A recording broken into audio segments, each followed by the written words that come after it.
আগে চেক করো, তারপরে বিশ্বাস করবা, ঠিক কিনা? তাহলে এখন থেকে একটা কিছু শুনলে বিশ্বাস করবেন। একজন এসে বলল, ভাইজান আপনার মেয়েরে দেখলাম আরেক ছেলের সাথে বাজারে ঘোরাফেরা করে, ওই রমনার বটমূলে দেখলাম আপনার মেয়ে আরেক ছেলেরে নিয়ে ফষ্টি নষ্টি করে, লোকের কথা বিশ্বাস করে বাসায় যে মেয়ের চুলের মধ্যে ধরে মাইর, আইজো মার কাইলো মাইর। এরকম হইতে পারে না? হয়তো ওই লোক আপনার মেয়ের মতো দেখতে আরেক মেয়েকে দেখছিল। এরকম হয় কিনা সমাজে? একজন এসে বললো, ভাই আপনি এখানে ভাবিরও তো দেখলাম ওই জায়গায় আরেক লোকের সাথে ঘোরাফেরা করতেছে, খবর রাখেন না বাসা? আপনি রেগে মেগে, ঘটনা কি? আমার খেয়ে আমার পরে আরেকজনের সাথে, যে এই বাড়িতে যে মায়ের, কোনো কথা নেই। দেখবেন যে ছোট্ট মারামারি থেকে এই ঘটনা অনেক সময় বিচ্ছেদ বা ডিভোর্স পর্যন্ত গড়ায়, ঠিক কিনা? ওই যে শোনা কথায় কান দিচ্ছেন, ফাতাবাইয়ুন, আপনি চেক করেন নাই। হয়তো আপনার স্ত্রীর মতো দেখতে বা আপনার স্ত্রী যে জামা পরে, যে পোশাক পরে, এরকম পোশাক পরে আরেক নারীকে দেখছে, আপনার বউ না এটা। আপনার মেয়ের ব্যাপারে যে তথ্য দিয়েছে এটা সঠিক নয়, সে আপনার মেয়ের মতো আরেকটা মেয়েকে দেখেছে, এসে আপনার কাছে বলে দিছে, আপনিও বিশ্বাস করছেন। ভেজাল আছে না নাই? এই ভেজালগুলোকে থামানোর জন্য কোরআনে এই বিধানগুলো নাজিল করেছে কে? তাহলে ফরিদপুরের ভাইয়েরা, সমাজটারে সুন্দর রাখার তথ্য একটা শুনলেই বিশ্বাস করবেন না। সিলে কান নিয়ে গেছে শুনলেই সিলের পিছনে দৌড়, নাকি? কি করবেন? আগে কানে হাত দিয়ে একটু দেখবো কান দুইটা আছে না নাই, তারপরে চিলের পেছনে দৌড়াবো। তাহলে এখন থেকে আমরা তথ্য একটা শুনলে বিশ্বাস করব। তাহলে কি করবেন? বলতে হবে কি করবেন? যাচাই বাছাই, জাস্টিফিকেশন অফ দ্য নিউজ। কোন নিউজ জাস্টিফিকেশন ছাড়া আমরা প্রচার করব, বিশ্বাস করব, শেয়ার করব না। আল্লাহ বললেন, ইয়া আইয়ুহাল্লাযীনা আমানু লা ইয়াসখার কওমুম মিন কওম। ওহে আমার ঈমানদার বান্দারা, শোনো শোনো, খবরদার কখনো কোনো মুমিন বান্দারে ঠাট্টা করো না, অবজ্ঞা করো না, ঠাট্টা করো না। তার মনে কষ্ট হয় এমন কোনো কথা তারে বলো না। Never scoff of anybody. কাউকে নিয়ে ঠাট্টা করবেন না, তার দেহ নিয়ে, তার আকৃতি নিয়ে, তার বংশ নিয়ে। এক লোকের বাবা ছিল চোর, কিন্তু তার ছেলে অনেক ভালো। আপনি কি তারা বলতে পারবেন তুই চোরের ঘরের চোর? বলতে পারবেন? চুরি করছে বাবা, ওর কি দোষ? কথা বলেন। এগুলো কবিরা গুনাহ। আওয়াজ করে বলেন তো, কি গুনাহ? কবিরা গুনাহ। কারো আকৃতি নিয়ে, আমার ফরিদপুরের কলিজার টুকরা যুবক ভাইরা, কারো আকৃতি নিয়ে কখনো অবজ্ঞা করবে না, তুচ্ছ জ্ঞান করবে না। এটা কবিরা গুনাহ, এটা আল্লাহ খুব অপছন্দ করেন। এর কারণ আকৃতিটা আমাদের হাতে নাই। আমাদের কারো নাক লম্বা, কারো খাটো, আমরা কেউ কালো, কেউ সাদা, আমরা কেউ স্মার্ট, কেউ অন্যরকম। তো এই যে আমাদের এক এক ধরনের আকৃতি, এটা কি আমি বানাইছি? আপনি বানাইছেন? দিছে কে? এই জন্য কারো দেহের গঠন নিয়ে যদি আপনি অবজ্ঞা করেন, এটা প্রক্ষান্তরে আপনি স্রষ্টাকে নিয়ে অবজ্ঞা করলেন। কারো দেহের আকৃতি নিয়ে যদি আপনি তুচ্ছ করেন, তাকে তুচ্ছ করেননি, আমার রবকে আপনি তুচ্ছ করেছেন। চিল্লায় বলেন ঠিক কিনা? খবরদার, তুই কালু, তুই লম্বু, তুই মোটু, তুই কানা, তুই রোহিঙ্গা, আছে না নাই? ইদানিং ইদানিং এটা খুব চলে। এই রোহিঙ্গা নামটা আছে না? ফরিদপুরে এগুলো ঢুকে নাই না? আমাদের ওইদিকে দেখি কি অবস্থা, কারোর সাথে কেউ লাগলে তুই রোহিঙ্গা। কি আশ্চর্য, এই গালি কবে আসলো? হ্যাঁ, অনেক ধরনের গালি। ঢাকায় আর একটা চলে ফইন নির্বুত, কি বলে?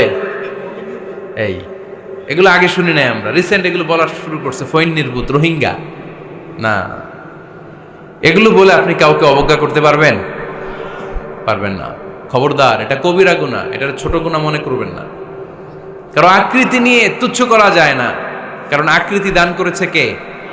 হুয়াল্লাযী ইউসাউইরুকুম ফিল আরহামি কাইফা ইয়াশা লা ইলাহা ইল্লা হুয়াল আজিজুল হাকীম। তিনি এমন সত্তা, যিনি তোমাদের চেহারার অবয়ব দিয়েছেন, তোমাদের আকৃতি দান করেছেন তখন যখন তোমরা মায়ের পেটের ভেতরে ছোট্ট জোকের মতো ছিলা।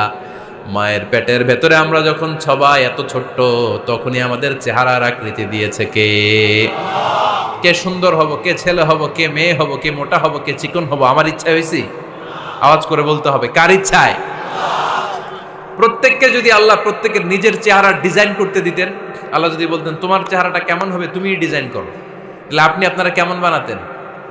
হ্যাঁ বলেন, ফরিদপুরের ভাইরা বলেন, সুন্দর করে বানাতেন তাই না? সবচাইতে স্মার্ট, সবচেয়ে সুন্দর করে আমি আমার চেহারাটা বানাতাম যদি আমাকে ডিজাইন করার সুযোগ দেওয়া হতো। কিন্তু এই সুযোগ তো আল্লাহ দেন নাই। ডিজাইন স্বয়ং করে দিয়েছেন কে? কোন নারীকে যদি আল্লাহ বলতে এই নারীরা তোমাদের চেহারা কার কেমন লাগবে তোমরা বানাও, প্রত্যেক নারী কি করতো? বিশ্ব সুন্দরী করে নিজেকে বানাতো। খুদ ধরার মতো কোনো জায়গা সে নিজের জন্য রাখতো না, ঠিক কিনা? কিন্তু এটা আল্লাহ দেন নাই। এই আকৃতিটা আমাদেরকে সরাসরি দান করেছেন কে? খবরদার, আমাদের অনেকে বিকলাঙ্গ, আমাদের অনেকের হাত ছোট, পা বড়, দেখতে মোটা, কেউ চিকন কেউ কালো। খবরদার, কারো আকৃতি নিয়ে কখনো কোনো অবজ্ঞার সুরে, ঠাট্টার সুরে কোনো কথা আমরা বলবো না। রাজি আছেন? সবাই রাজি আছেন? আল্লাহ রাসূল সাল্লাল্লাহু আলাইহি ওয়াসাল্লামের এক সাহাবী ছিল, নাম ইবনে মাসউদ রাদিয়াল্লাহু তাআলা আনহু। ওনার পায়ের নলা ছিল খুব চিকন, অস্বাভাবিক চিকন, স্বাভাবিক না। তো উনিও এটা ঢেকে রাখতেন, দেখাতেন না কাউকে। একদিন উনি খেজুর পাড়ার জন্য খেজুর গাছে উঠলেন। খেজুর গাছে ওঠার পরে নিচ থেকে সাহাবারা পায়ের চিকন নলা দেখে ফেলছে। দেখে সবাই হাসি, সবাই হেসে কুটি কুটি।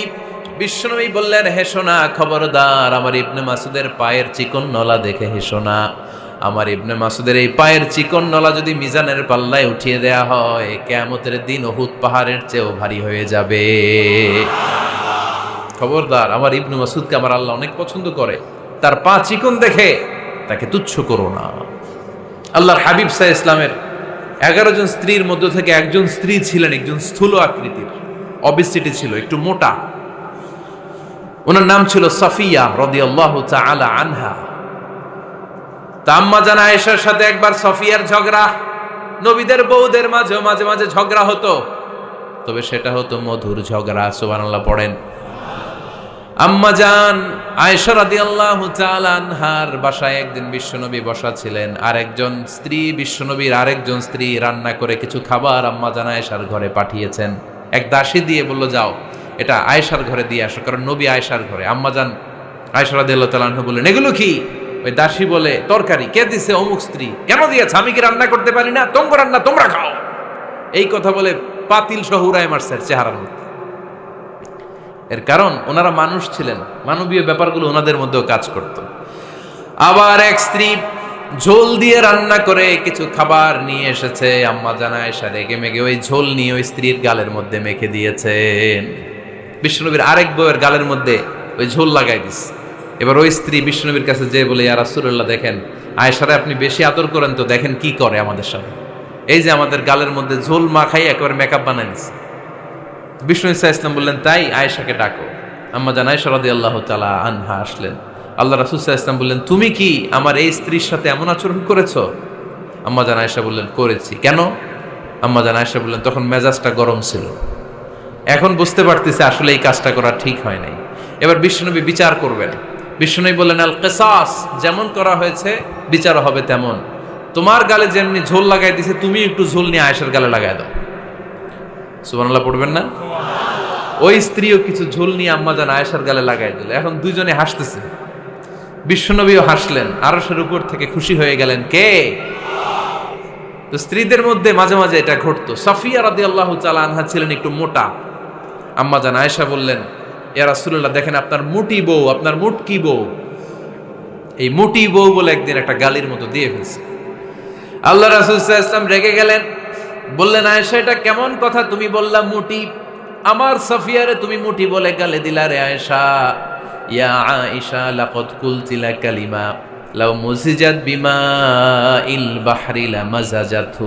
এমন একটা মন্তব্য তুমি সাফিয়ার ব্যাপারে করে ফেলেছো রে আয়েশা, এই কথাটা যদি সাগরের নীল পানির মধ্যে ছেড়ে দেয়া হয়, এই কথার পঙ্কিলতার কারণে, এই কথার কর্দমাক্ততার কারণে, এই কথার পঙ্কিলতার কারণে সাগরের সব পানিগুলো মুহূর্তের মধ্যে কালো হয়ে যাবে। এই কথাটা সাগরে ফেলে দিলে সাগরের নীল পানি পুরোটা কালো হয়ে যাবে। আয়েশা, খবরদার, কাউকে তুচ্ছ করে অবজ্ঞা করে কখনো কিছু বলা যাবে না। এই জিহ্বাটা এটা ভয়ঙ্কর একটা অঙ্গ। বেশিরভাগ পাপ এই জিহ্বা দিয়ে হয়। কি দিয়ে হয়? এজন্য সাহাবারা জিহ্বা ধরে মাঝে মাঝে জিহ্বার মধ্যে ব্যাত মারতেন। আর বলতেন জিহ্বা তোর জন্য আমি আটকে যাব কিয়ামতের দিন। আমলিক আলাইকা লিসানাক, নিজের জিহ্বার মালিক নিজে হন। আপনার জিহ্বার মালিক যেন শয়তান না হয়ে যায়। জিহ্বা আপনার, শয়তানের ভাষায় আপনি কথা বলেন কেন? খবরদার, প্রতিটা কমেন্ট, প্রতিটা কথা, প্রতিটা মন্তব্য, এগুলোর ব্যাপারে কিয়ামতের দিন পাই টু পাই করে আপনার কাছে আল্লাহর সুপ্রিম কোর্টের কাঠগড়ায় দাঁড় করিয়ে আপনারা জিজ্ঞেস করবে কে? এজন্য বিশ্বনবী বলছেন মাইয়াদমানলি মা বাইনা লিহিয়াইহি ওয়া মা বাইনা রিজলাইহি আদমান লাহুল জান্নাহ। আমার কোন উম্মত যদি দুইটা অঙ্গের গ্যারান্টি আমারে দেয়, আমি আমার উম্মতকে জান্নাতের গ্যারান্টি দেব। দুইটা অঙ্গের, একটা হলো জিহ্বা আর একটা লজ্জাস্থান। দুই চোয়ালের মাঝে যা থাকে লিজ্জা, জিহ্বা, আর দুই পায়ের মাঝখানে যা থাকে লজ্জাস্থান। এই দুইটা অঙ্গের গ্যারান্টি যদি বিশ্বনবীকে আপনি দেন যে নবী জিহ্বা আর লজ্জাস্থান এই দুইটা অঙ্গের কোনো পাপ আমি করব না, নবী বলে আমি দুনিয়ায় তোমার জান্নাতের গ্যারান্টি দিলাম। এজন্য জিহ্বাটারে সামলান, যা মনে চায় বললেন না। খবর আছে না নাই? খবর আছে। মা ইয়ালফিযু মিন কাউলিন ইল্লা লাদাইহি রাকীবুন আতীদ। যা মুখ দিয়ে বের হয় লিখে রাখার জন্য দুইজন ফেরেশতা রেডি করে রেখেছে কে? চিল্লায় বলেন। যতদিন আমরা বেঁচে থাকবো ততদিন থাকবে আমাদের কাঁধে। আমরা মরে যাবো, এই ফেরেশতারা উড়াল দিবে, ঠিক কিনা? দুই কান্দে জি ছিল যে তোমার দুইজনা পাহারা, তোমারে একলা থইয়া পালাইছে তাহারা। তোমার আটকুঠুরি নয় দরজা বন্ধ এবার হলো রে হলো। মুখে আল্লাহ রসুল সবে বলো, ও মুখে আল্লাহ রসুল সবে বলো। দুয়ারে আইসাছে পালকি নাই হরি গাও তোলো রে তোলো। মুখে আল্লাহ রসুল সবে বলো, ঠিক না? এজন্য সাবধান। আমলিক আলাইকা লিসানাক, নিজের জিহ্বার মালিক নিজে হন। মন যা চায় মুমিন তখন ইচ্ছা মতো মন মতো কোনো মন্তব্য ছুটতে পারে না। বিশ্বাসী বলে যদি নিজেকে দাবি করেন, নিজের জিহ্বার মালিক নিজে থাকার দরকার আছে না নাই?